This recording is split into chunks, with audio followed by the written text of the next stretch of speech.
Ça fait quelques jours qu'il neige à Paris, je pense que c'est le bon moment pour vous emmener au Burundi. Ewe nome muto uriko raja uragenda genda kwisi yose ugasura ibihugu bizakane muri Afrika urabona ibitangaro mu Burundi mu rubaka amazu. Le Burundi est un des plus petits pays d'Afrique, enclavé, à l'histoire tragique, de la colonisation allemande puis belge au génocide Hutu puis Tutsi. Indépendant depuis 1962, sa situation économique ne cesse de se dégrader depuis, en faisant le deuxième pays le plus pauvre du monde, derrière le Sud-Soudan.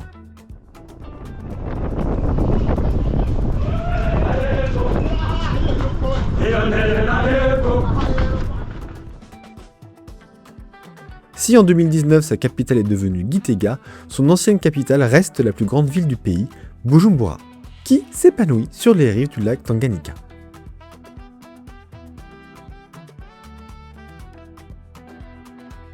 Pays tropical, il est étrange de concevoir la progression galopante de la malnutrition, alors qu'ici tout semble pousser, avec des rizières et du maïs à perte de vue, dans un pays luxuriant me rappelant l'Asie du Sud-Est. Et ce n'est pas prêt de s'améliorer. Entre le 5 décembre et le 6 janvier 2026, en un mois, ce sont plus de 100 000 réfugiés qui sont arrivés au Burundi, fuyant les conflits armés de la République démocratique du Congo, entraînant la saturation des camps de réfugiés, des services de santé et une pénurie d'eau potable dans un pays où le paludisme est endémique et en pleine épidémie de choléra. C'est dans ce contexte qu'on arrive. C'est une vadrouille un peu particulière dans laquelle je vous emmène aujourd'hui, car il ne s'agit pas d'une vadrouille. Tout simplement, je ne vais pas être en itinérance, je ne vais pas voyager à travers un pays, mais je vais rester à un seul et même endroit. Et pour cause, je ne suis pas ici en vadrouille, mais je suis ici en mission solidaire. Je suis parti avec l'association Coup de pouce humanitaire afin d'aider à la construction d'un complexe orphelinat, école et dispensaire pour des orphelins échappés du Congo. Je suis donc actuellement au Burundi avec une équipe de 7 personnes. On est un peu partout. Alors là, c'est un peu particulier, c'est le dernier jour, alors que bon, pour vous, c'est le début de la vidéo. C'est que j'ai pas pensé à faire cette vidéo plus tôt, c'était extrêmement dense comme séjour. Mais là, on a par exemple Guillaume qui est là-bas en train de faire des briques. On a Virginie qui est en train de bêcher aussi là-bas. On a Patrick en train de monter des murs ou de soigner des gens. Je ne sais pas ce qu'il fait en ce moment, c'est un peu notre médecin de bord ici. Il y a également Armel, Perrine et Sabine en train de talocher des murs à l'intérieur. Je vais aller les rejoindre juste après.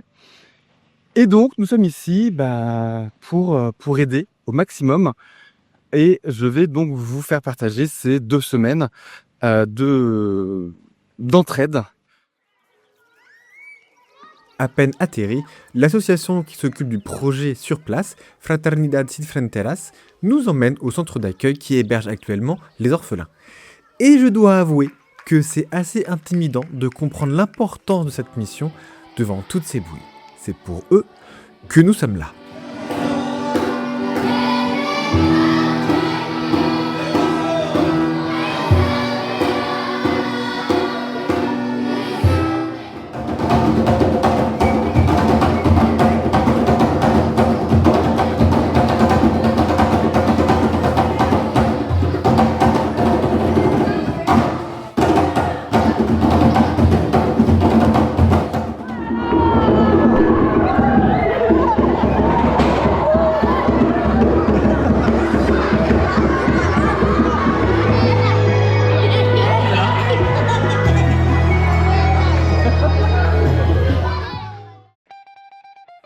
Après cette petite fête d'accueil, il est temps d'aller donner de sa personne sur le chantier.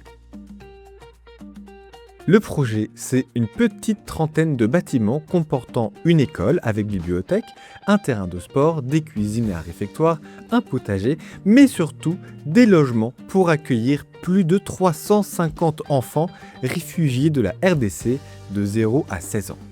En définitif, c'est l'ambition d'un vrai petit village qui anime le projet. Et vous voyez la rivière là juste derrière le camp ? C'est la frontière avec la RDC, seulement à 1,8 km de là où se trouve le chantier. on rejoint une équipe de plus de 80 ouvriers et je peux vous dire que l'accueil était exceptionnel.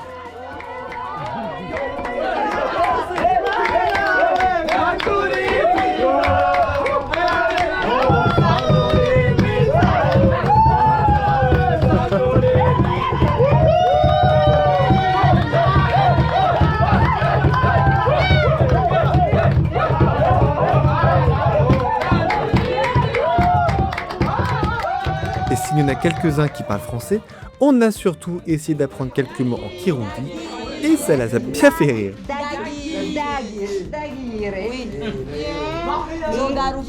Dogaruka, ejo. Dagire.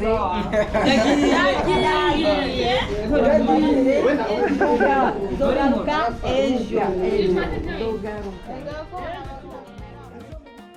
Bakili. Kabili. Gatatu. Kane. Alors, gatatu. Oui. C'est tout. Gatatu. De notre côté, on donne un coup de pouce, on va là où on a besoin de nous. De la ferraillerie, de l'acheminement de blocs de ciment, de l'édification de murs, du talochage, etc.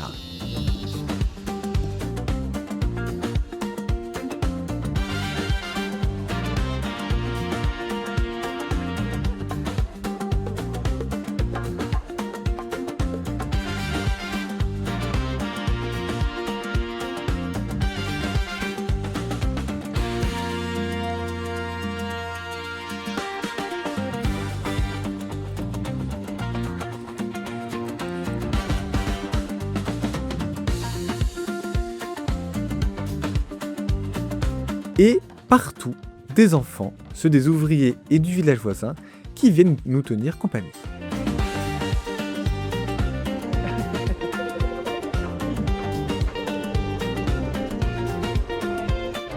Et je peux vous dire que les premiers jours, ils ont vraiment fait preuve d'une patience à toute épreuve pour nous apprendre à bien travailler. J'ai jamais fait. Je suis droitier. Allez, je fais du bon côté, moi. Pas comme ça. Mais je suis droitier, attends. Pas facile, là. Attends, mais regarde, je le mets là. Je suis droitier. Chef, comme ça. J'essaye. Comme ça, chef.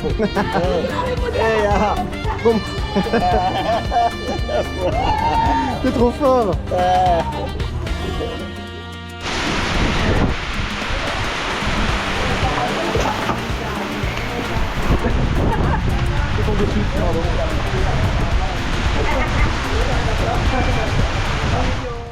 On travaille beaucoup, mais de temps en temps, on fait des petites pauses et on joue.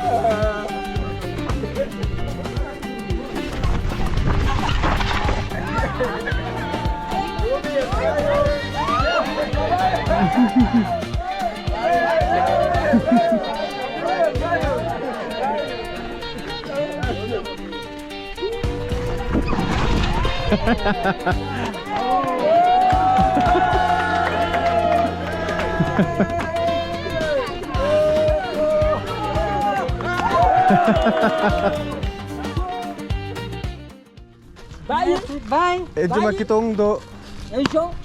Oui. Ejo Bukitani. Ondo. Uji Bukitando. Parfait. Edo. Eyo.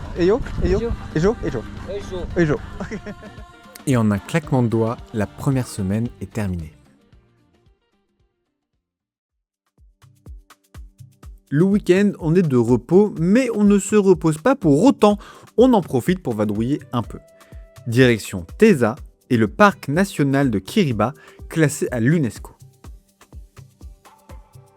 Grand de 400 000 hectares, le parc est principalement une forêt pluviale ombrophile, avec 644 espèces végétales abritant une centaine d'espèces animales, dont une dizaine de singes. Teza a vu s'implanter en 1967 la première plantation de thé du pays. Ce sont des champs à perte de vue qui donnent le vertige. Le thé représente jusqu'à 15% du revenu du pays, juste derrière le café. Et c'est vrai qu'ils sont vraiment très bons.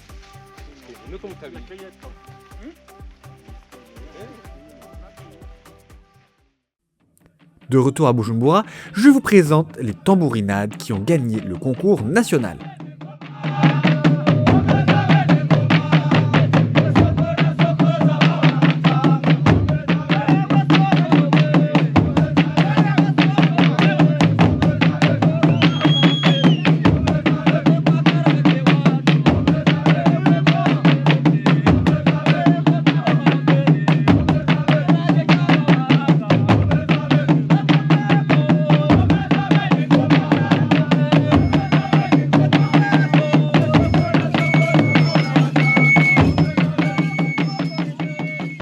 Cet instrument traditionnel, comparé à une femme, occupe une place mythique dans la culture burundaise. Ils sont souvent accompagnés de danses, de chants traditionnels et de poésie héroïque. Lui aussi est inscrit à l'UNESCO et c'est bien normal. Il est très difficile de décrire l'énergie qui vous envahit quand vous assistez à ce spectacle, c'est juste complètement dingue.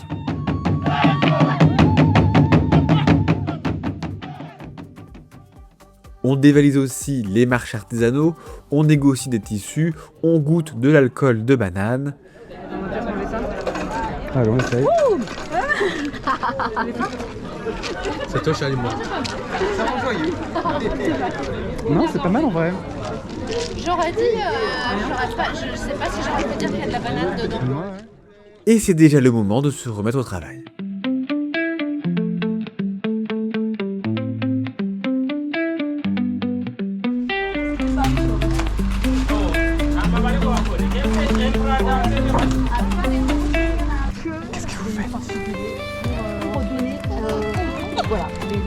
Ça va?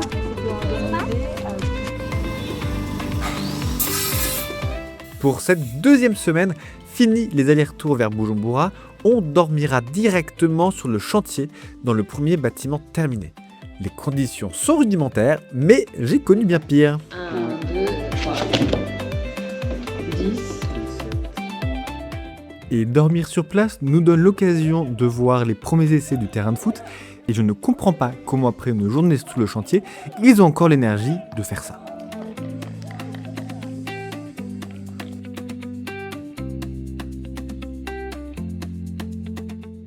Cette deuxième semaine, on commence enfin à avoir le coup de main et à avoir enfin la sensation d'être réellement utile. Les liens s'épanouissent et en milieu de semaine, un des ouvriers nous propose de nous faire découvrir son village. Et c'est avec surprise qu'on découvre à quelques mètres du chantier un immense village de 6000 personnes dissimulé dans le maïs. On a l'impression de découvrir enfin le vrai visage du Burundi. C'est un instant suspendu, juste incroyable.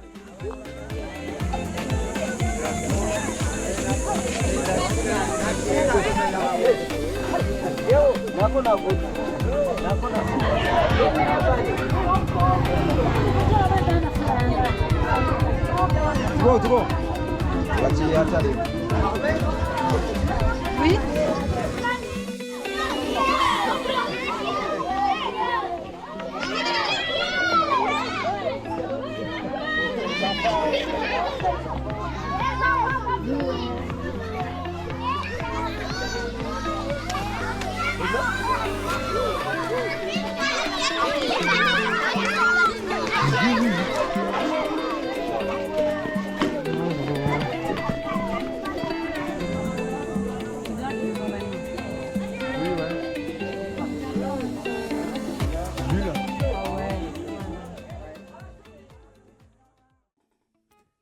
Et la deuxième semaine est déjà terminée. Profitant du deuxième week-end, nous découvrons le parc national de la Ruzizi. En remontant le cours de la rivière, on ne voit pas de crocodiles malheureusement, mais nous tombons nez à nez avec des hippopotames.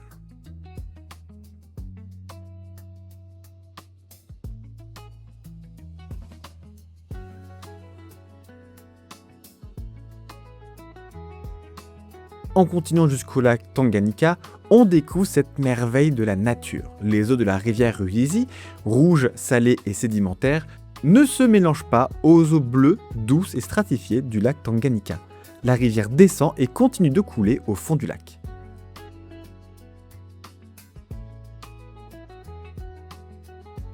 Le lac Tanganyika, parlons-en. C'est le deuxième lac le plus profond du monde, le troisième au monde par son volume, et le lac d'eau douce le plus long du monde. L'ironie, c'est que le lac Tanganyika à lui seul, faisant la frontière entre la RDC et le Burundi, couvre une superficie de 32 900 km², davantage que la superficie de la Belgique. Ces 2 semaines sont passées extrêmement vite, probablement les plus vite de toutes mes vadrouilles. C'était intense. Mais avant de rentrer, il nous reste une dernière chose à faire de notre deuxième week-end, organiser une après-midi de jeu avec les orphelins qu'on est venu aider. Dessus. Non, revenez. Au-dessus, non là.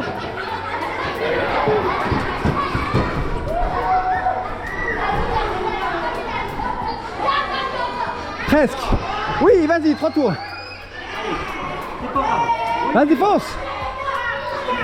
3 tours. La mission continue. Vous trouverez en description les liens pour faire des dons ou rejoindre l'association. Avec son sourire et ses coups de soleil, il éprouve de la joie devant toutes ces merveilles. Au petit Noël.